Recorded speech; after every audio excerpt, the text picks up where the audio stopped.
Stephen Covey ने यही बात लिखी है, the 7 habits of highly effective people पुस्तक लिखा जो सबसे प्रसिद्ध मैनेजमेंट बुक है। उसके बाद उन्होंने एक और अच्छी बुक लिखी है, द 8th हैबिट। उसका सब टाइटल है फ्रॉम इफेक्टिवनेस टू ग्रेटनेस, असरकारकता से महानता तरफ। उसमें यही बात लिखी है। स्टीफन कवी आए थे भारत, 5 दिन रुके ये बुक की प्रमोशन के लिए, 4 सेमिनार किए। एक सेमिनार 700 से 1000 लोगों ने अटेंड किया। एक डेलीगेट फी 23,000 रुपए की थी। मुंबई में ओपनिंग हुआ, ओबेरॉय में फंक्शन था, 700 सीट्स थी।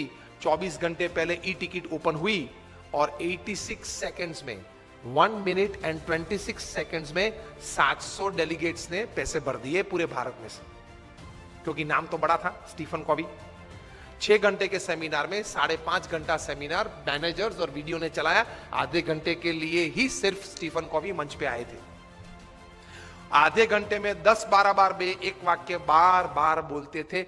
वही वाक्य को, वही सेंटेंस को बॉक्स आइटम बना के दूसरे दिन डीएनए न्यूज़पेपर में पूरी आर्टिकल छपी थी।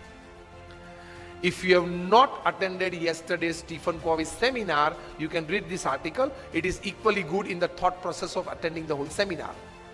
और अगर आपको पूरा आर्टिकल पढ़ने का समय ना हो तो ये बॉक्स आइटम आप पढ़ लेना। ये बॉक्स आइटम में जो बात लिखी है, that was the sentence that Stephen Covey talked again and again, perhaps more than 10 times in his half an hour of physical presence upon the stage.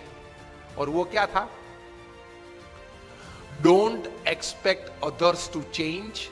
First change yourself, others will follow. वो व्यक्ति मुझे अनुकूल हो वो बाद में सोचना, पहले कौन सी जगह पे मैं उनको अनुकूल हो सकूं वे पहले आप सोचे। This is spirituality in management. Upanishad में ये बात है। All credits to Stephen Covey, ये विचार के हिसाब से, लेकिन ये विचार हमारे उपनिषद में है।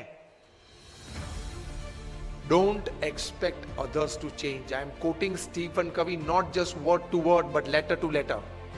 Don't expect others to change, first change yourself to suit others and then others will follow.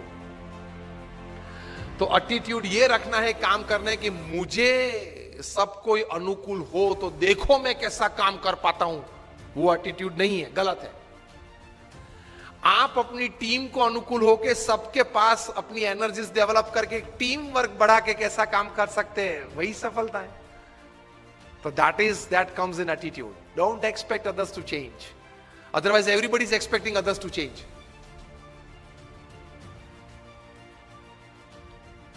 हमारे गुणातीयन स्वामी ने 200 साल पहले लिखा है क्या, कि अगर मैं जिस तरह से समझ रहा हूं ऐसा ही सब समझे तो बहुत अच्छा। तो प्रमुख स्वामी ये सिखाते थे कि थोड़ा गम खाना, मतलब बड़ा मन रखना, एक्सेप्टेंस लेवल बढ़ाना, इंसल्ट्स या डिसरिगार्ड्स हो तो उस वक्त जरा स्थिर रहना, तो आप आगे बढ़ पाएंगे। You are not checked by your performances. You are checked by how you handled failures. Fortune 500 के बारे में तो आपने सबने सुना है ना, Fortune 500 कंपनीज, उसमें से कहीं सीईओज को मैं मिला हूं। नेशनल इंटरनेशनल सेमिनार्स में हम मंच पे साथ में रहे हैं। अभी 2 साल पहले शिव खेरा और हम लोग साथ में थे। बहुत अच्छी बातचीत, वार्तालाप हम मंच पे बैठे तब हुआ था। बड़े बड़े सीईओज को मैंने पूछा है, मल्टीनेशनल कंपनीज के सीईओज को,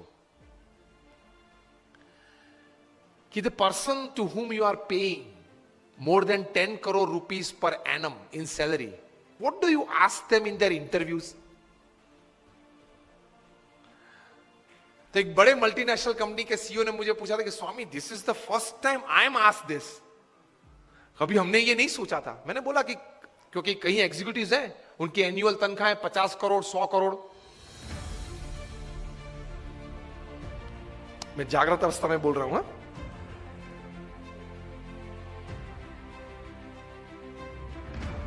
ये बहुत बड़ी सॉफ्टवेयर बनाने वाली कंपनी है।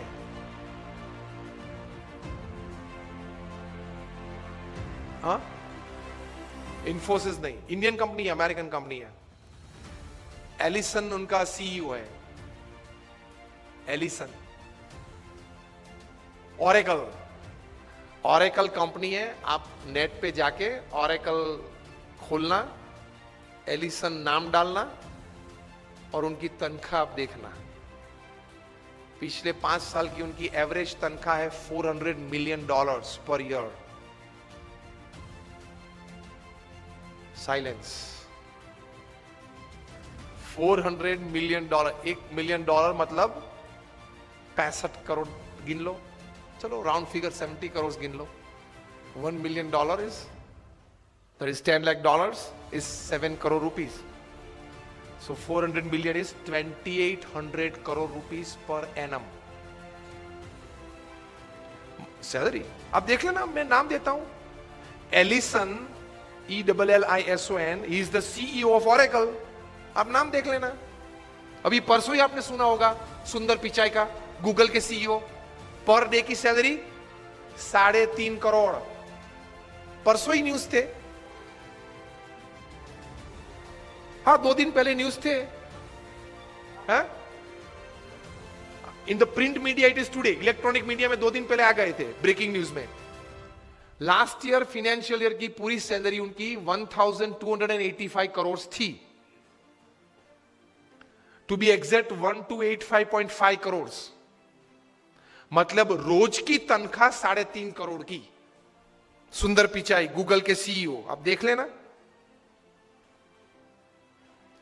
मैंने इनको पूछा, इनकी MNC की टर्नओवर थी 2.5 लाख करोड़ की। हम दिल्ली में एक फंक्शन में साथ में थे, मंच पे बैठे थे, मैंने उनको पूछा कि दोज एग्जीक्यूटिव्स हुम यू पे मोर देन 10 करोड़ और 25 करोड़, उनको इंटरव्यू में आप पूछते क्या हो? क्योंकि उनके पास डिग्रीज तो एक्स्ट्रा ऑर्डिनरी है, he is a double MBA from LSE और हार्वर्ड, एकेडमिक्स तो पूछना नहीं है। इतनी बड़ी तनख्वाह देते हो तो वो 10-15 साल का अनुभव तो है उसको। 10-15 साल में उसने 50,000 करोड़ 1 लाख करोड़ मैनेज किए हैं, हर साल टर्नओवर किया है, ऐसी कंपनीज में ही बड़ी बड़ी पोजीशंस में वे रहे हैं। तो उनको नेटवर्किंग में पूछना नहीं है, एडमिनिस्ट्रेशन में पूछना नहीं है, HR में पूछना नहीं है, मैनेजमेंट में पूछना नहीं है, ग्रोथ के बारे में आपकी क्या सोच है वो पूछना नहीं है। आप पूछते क्या हो उनको इंटरव्यू में? उन्होंने मुझे एक बहुत अच्छी बात बताई कि स्वामी जी, इन कक्षा के लोगों को जिनको हम ये प्रकार की तनख्वाह देते हैं, उनको इंटरव्यू में एक ही प्रश्न पूछते हैं। I was like very surprised. मैंने बोला एक ही प्रश्न पूछते हो कहा? और उनका उत्तर वे 20-25 मिनट तक देते हैं, तभी उत्तर पूरा बनता है।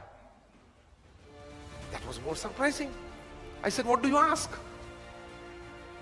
ही सेड हम एक ही प्रश्न पूछते और ये पूछते हैं, describe a big failure in your life and how did you handle it? प्रश्न क्या पूछते हैं इन कक्षा के लोगों को? Describe a big failure in your life. आपके परफॉर्मेंस के बारे में हमें कुछ पूछना नहीं है कि मैं पहली कंपनी में था, वहां 200% सेल बढ़ा दिया, दूसरी कंपनी में था, वहां 500% ग्रोथ कर दिया, वो हमें नहीं सुनना है। वो था आप लोग सब जो यहां बैठे हो, जो इंटरव्यू वाले देने आए हो, जिनको हम ये तनख्वाह देने वाले, सबके पास ऐसी परफॉर्मेंस स्टोरीज है, ये कॉमन है, ये हमको नहीं पूछना है। पूछना क्या है? Describe a big failure of your life and how did you handle it. Simple. Performance से आपका कैलिबर का टेस्टिंग नहीं होता, वो तो किसी को भी चांस मिल जाता है, प्लेटफॉर्म मिल जाता है तो कूद लेता है। How did you handle failure? How did you handle a setback? How did you handle a fall in your life? That is important. क्योंकि अब रूटीन में जब हमारी अगर हमने आपको हायर कर लिया, रूटीन में हमारी कंपनी चलती होगी, तो आप तो अच्छा परफॉर्मेंस दिखाए नहीं वाले हो। लेकिन कंपनी में अगर बड़ी आफत आ गई तो आप क्या करोगे वो बताओ। बाकी तो आपकी जगह और कोई भी ये कंपनी चला लेगा। Isn't it a very important question?